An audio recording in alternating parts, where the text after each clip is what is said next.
అదే RTV app వార్తల్ని క్షణాల్లో చదివే అవకాశం ఉంటుంది. ఒక న్యూస్ పేపర్, ఒక టెలివిజన్ ఛానల్ మీ చేతుల్లో ఎప్పుడూ ఉంటాయి. అందరికీ నమస్కారం. ఈరోజు రాయచోటి పట్టణంలో అభివృద్ధిలో భాగంగా ముఖ్యంగా డ్రైనేజ్ వ్యవస్థ అలాగే సీసీ రోడ్ల నిర్మాణం జరుగుతూ ఉంది. దానిలో భాగంగానే ఇక్కడ రామాపురంలో సుమారు 52 లక్షల రూపాయలతో 15th ఫైనాన్స్లో సీసీ రోడ్డు నిర్మాణం చేపట్టడం జరిగింది. ముఖ్యంగా ఈ ప్రభుత్వం ఏర్పాటైన తర్వాత గ్రామసీమల్లో అయితేనే మున్సిపాలిటీల పరిధిలో 15th ఫైనాన్స్ గత ప్రభుత్వంలో అడపాదడపా ఇచ్చిన గ్రాంట్లన్నిటినీ మా ప్రభుత్వం వచ్చిన తర్వాత బిల్లులు చెల్లించి 15th ఫైనాన్స్లో అభివృద్ధి పథకాలు తీసుకొని రావడం జరిగింది. దానిలో భాగంగానే ఈరోజు మున్సిపాలిటీల పరిధుల్లో కూడా సీసీ రోడ్ల నిర్మాణం జరుగుతూ ఉంది. ముఖ్యంగా రాయచోటి విషయానికి వస్తే గత 10 సంవత్సరాల నుంచి రాయచోటి పట్టణం చాలా అభివృద్ధి చెందింది. వేగవంతమైన అభివృద్ధితో చాలా ప్రాంతాల్లో సీసీ రోడ్లు, డ్రైనేజీలు లేవు. ఇప్పుడు ఒక ప్రణాళికాబద్ధంగా అభివృద్ధి చేసే పనిలో ఉన్నాము. ముఖ్యంగా గౌరవ ముఖ్యమంత్రి చంద్రబాబు నాయుడు గారి నేతృత్వంలో 80,000 జనాభా మించిన మన రాయచోటి పట్టణానికి త్వరలోనే సుమారుగా 20 కోట్ల పైన నిధులు తెచ్చేదానికి ప్రణాళిక సిద్ధం చేయడం జరిగింది.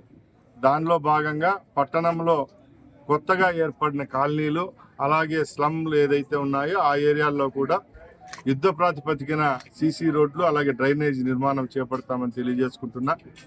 అలాగే ఎక్కడైతే ప్రభుత్వ స్థలాలు అన్యాక్రాంతమైనాయో ఆ స్థలాలు కూడా రెవెన్యూ వాళ్ళ దృష్టికి తీసుకొని పోవడం జరిగింది.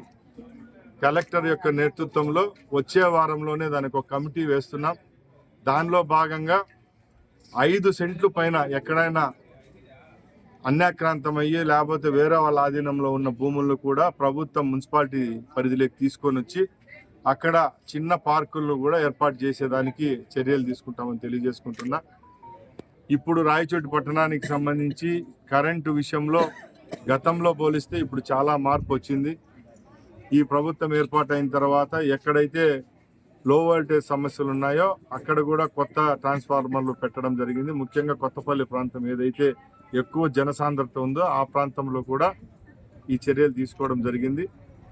ముఖ్యంగా ఈ భారీ వర్షాల వల్ల పట్టణంలో ఎక్కడైతే డ్రైనేజీలు ఉప్పొంగి అక్కడ ప్రమాదాలకు గురవుతున్నామో ఆ ప్రాంతాలను కూడా మున్సిపాలిటీ వాళ్ళు గుర్తించడము, రేపు రాబోయే నిధుల్లో కూడా ఆ 2-3 స్పాట్లు ఏవైతే డెడ్లీ స్పాట్స్ ఉంటాయో ఆ స్పాట్లను కూడా అక్కడ రేపు వచ్చే వరదను గుర్తించి ఏ విధమైన సమస్యలు లేకుండా ఎంక్రోచ్మెంట్ ఉన్నా కూడా ఆ సంబంధిత ఎవరైతే ఆ గృహాల వాళ్ళు ఉంటారో వాళ్ళతో కూడా చర్చించి ఎక్కడ ఏ విధమైన విద్వేషాలు లేకుండా రాయచోటి పట్టణంలో అలాంటి కట్టడాలను కూడా తొలగించి రెవెన్యూ వాళ్ళు అలాగే మున్సిపాలిటీ వాళ్ళు ఒకే తాటిపైకి వచ్చి అక్కడ కూడా ఆ డ్రైనేజ్ నిర్మాణం చేపడతామని తెలియజేసుకుంటూ ఏ విధమైన సమస్యలు లేవనెత్తకుండా రాయచోటి పట్టణంలో వచ్చే 3-4 సంవత్సరాల్లో ఈ సీసీ రోడ్లు అలాగే డ్రైన్స్, పార్క్స్ అభివృద్ధి చేస్తామని తెలియజేసుకుంటూ ముఖ్యంగా ఈరోజు రాయచోటి పట్టణంలో ఏ ప్రాంతాలకైతే వెలిగిళ్ళ నీళ్ళు వస్తున్నాయో ఆ ప్రాంతాలకు కూడా ముఖ్యంగా గత ప్రభుత్వంలో అనాగరిక చర్యలు వాళ్ళు ఏమంటే ఆ రోజు రాయచోటి పట్టణంలో ఎన్ని ట్యాప్ కనెక్షన్లు ఉన్నాయి, ఇక్కడ స్టోరేజ్ కెపాసిటీ నీళ్లకు ట్యాంకులు ఎన్ని ఉన్నాయి, దానికి సంబంధించి సరైన ప్రణాళిక లేకుండా ఆ ప్రభుత్వంలో జరిగిన టెండర్లు కూడా అవి టెండర్లుగానే మిగిలిపోవడం, ఆ పైప్ లైన్ వర్కులు కూడా జరగకపోవడంతోనే ఈరోజు 2 రోజులకు 3 రోజులకు నీళ్ళు వచ్చే పరిస్థితి. కాబట్టి వెలిగిళ్ళు ప్రాజెక్టు నుంచి రాయచోటి పట్టణానికి సింగిల్ లైన్ ఒకటే ఉండడం ద్వారానే ఈరోజు సమస్య లేవనెత్తుతోంది.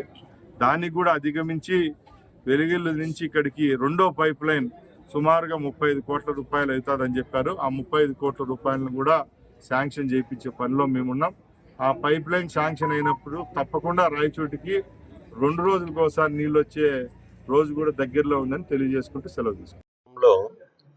పండిట్స్ అందరినీ కూడా అప్పటి ప్రభుత్వం అప్గ్రేడేషన్ చేసినప్పుడు అందులో మేము దాదాపు ఒక 1200 మంది పండిట్స్ అందరం కూడా మాకు ప్రమోషన్ రాకుండా ఆగిపోవడం జరిగింది. అప్పటి నుండి మేము డిఈఓ పూల్లో ఉండిపోవడం జరిగింది.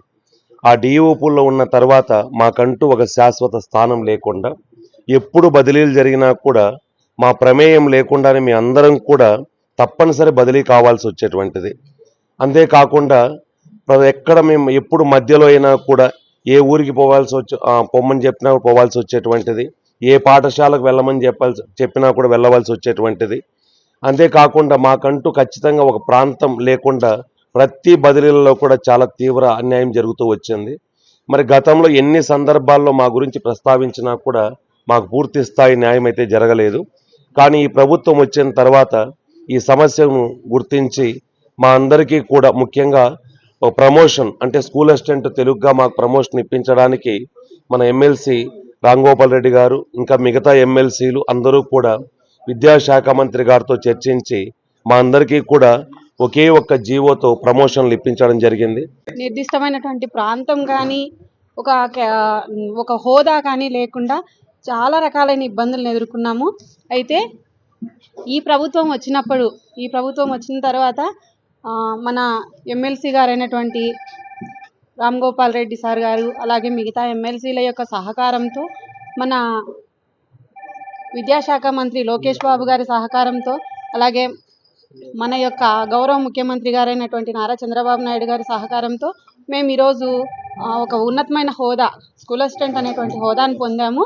ఆ విధమైన మాకు భాష ఉపాధ్యాయులందరికీ కూడా రాష్ట్రంలో 1207 మందికి రాష్ట్ర ప్రభుత్వం పదోన్నతులు కల్పించి స్కూల్ అసిస్టెంట్ హోదా కల్పించింది సార్. 2019 నుంచి మేము డిఓపుల్లో మగ్గిపోయినాం.